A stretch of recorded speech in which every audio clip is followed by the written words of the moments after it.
Zilikuwa za patashika, milima na mabonde, vipindi viwili vyenye matukio mchanganyiko, lakini kikubwa tumeshinda, tunashukuru. Mchezo ujao hatujaanza hata kujiandaa nao, ndio tumetoka kumaliza mchezo huu. Kwanza wacha tushangilie kwanza ushindi huu. Bado mnashangilia? Tunafurahi, ukishinda lazima ufurahi. Na sisi tumetoka kucheza mechi 2 mfululizo bila kushinda. So kushinda ilikuwa na sio tu bila kushinda, bila kufunga hata goli moja. So kufunga magoli 2 leo imekuwa jambo zuri kwetu, na kushinda ni jambo lingine kubwa zaidi na zuri zaidi. So tuna kila sababu za kujivunia kushangilia ushindi huu. Na baada ya hapo tutarudi zetu Dar es Salaam tukajiandaa na mchezo unaofuata. Na mmefunga kwa mara ya kwanza, mnapata matokeo mkiwa Singida. Tukiwa Singida sisi tushapata matokeo. Yaani mmepata alama 3 sema. Tumeshapata Singida Black Stars hii au hivi? Si ndio hiyo. Sasa kwa nini timu ina miaka mingapi jamani? Baki mkizungumza mara ya kwanza kama tulishakuja mara 6 kucheza nao. Hizo mara chache. Watu wenyewe huu mwaka wa pili wa ligi sasa. Kwa mmekutana makontawa. Kitu ambacho nimefurahia tu ni kwamba nimeangalia hapa, nimeona kuna mlima una mawe. Una Singida wanapenda kujenga uwanja pembeni ya mawe mikubwa kama hiyo. Hata pale Liti kuna hivyo hivyo. Zaka Singida mkashinda kutama mbele ya Mashujaa, mkaenda Mbeya pia Sida Prison, bila shaka mkashinda kutamba, lakini mbele ya Singida ambao wanaonekana kuwa bora pia miongoni mwa timu ambazo zinafanya vizuri ligi kuu pamoja na Singida, lakini mmesepa na alama 3 na magoli 2 katika uwanja wa nyumbani.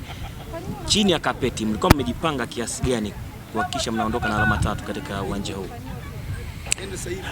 Ambavyo tunajipanga kila mechi ndio hivyo ambavyo tunajipanga na mechi hii. Mechi zote hizo ambazo tulikuwa hatushindi, ukiangalia sisi ndio tulikuwa bora uwanjani. Kilichokuwa kinakosekana tu ni mpira kuingia wavuni. So leo umeingia mpira, tumepata matokeo. Siku nyingine hivyo kafona dakika za mwisho hapa, mbona imegonga besela pale. Ndio kwa hivyo unagongisha besela mpaka mpira unaisha. Lakini leo mpira umeingia wavuni, tumepata ushindi. Ni hivyo hivyo tu, hamna kitu kikubwa sana. Matukio ni yale yale. Pasco anaumia, anaangushwa vile na mechi zingine hivyo na hakuna kitu chochote kinachotokea hivyo tu kila siku. Na nimezungumza na mashabiki, wamelalamika sana ile penalty pale ambayo Pasco Msindo aliingia kwenye 18 ameanguka, lakini mwamuzi ni kama hakuiona ile. Zaka hiyo naizungumziaje? Ngoja kwanza, kamera gani hapa wataona bodi ya ligi? Bodi ya ligi hapa hawataona, wataona mahojiano. Sasa wasipoona itakuwa tofauti. Mimi nilikuwa nataka ni ili swali liende kwa bodi ya ligi. Nyinyi mliona? Bodi ya ligi mliona? Mimi sikuona. Bodi ya ligi ndo Boimanda ni mtu binafsi tu. Bodi ya ligi kama taasisi yani. Labda wao ndo waliona. Mimi sikuona bwana. Mambo mengine. Lakini ulikuwa pale jukwani. Kwa uwanjani huwezi kuona kila kitu.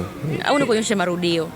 Nitaangalia marudio, lakini mpaka hapa muda huu mnaponiuliza swali sijaona. Kwa hiyo itoshe tu hivyo kusema tumeshinda sisi, inatosha. Ila kama kuna mambo mengine bodi ya ligi hapo, ndio maana niuliza kamera gani hapa inawafikia moja kwa moja niwatumie ni hapa majukumu. Zaka, Vice President wa Azam waliwahi kusema kwamba miongoni mwa timu ambayo inaonewa sana na marefali basi ni pamoja na Azam.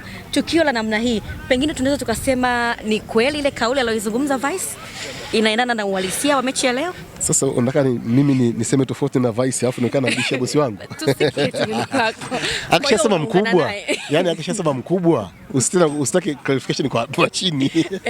Ukisema mkubwa imeisha. Ila ningesema mimi unakwenda kupata clarification kwa bosi wangu bwana alisema, lakini ndo kweli hivi. Sasa akishasema bosi tena mimi siwezi kucomment hapo. Kwa maana yake ni kweli. Mimi hapo siwezi kucomment. Maneno ya Vice yanaonekana leo hapa. Mimi hapo siwezi kucomment bwana. Watu sameona. Lakini sasa umeona Zaka? Mimi nimesema sijaona. Sawa. Tumalizie sasa, mara baada ya hapa ratiba ikoje na ukaribia mchezo wa tarehe 5, mchezo mkubwa kweli kweli? Ni kweli ni mchezo mkubwa muhimu. Tumetoka kutoka sare mechi nyingi, so ni muhimu tukashinda ili at least isiwe tu mnatoka sare mkishinda mechi moja sare tena nyingine sijui hivi, unajua kwa ni muhimu tukashinda na huo mchezo. So tutajiandaa namna hiyo. Tunafahamu Simba ni timu kubwa, timu nzuri sana, utakwenda kwa mchezo mzuri sana. Timu itawasili Dar es Salaam ni majira ya saa ngapi na lini? Timu itafika kesho inshallah. Itafika jioni hivi, kama jioni sana, kwa sababu kutoka hapa na ndege ya jioni Dodoma.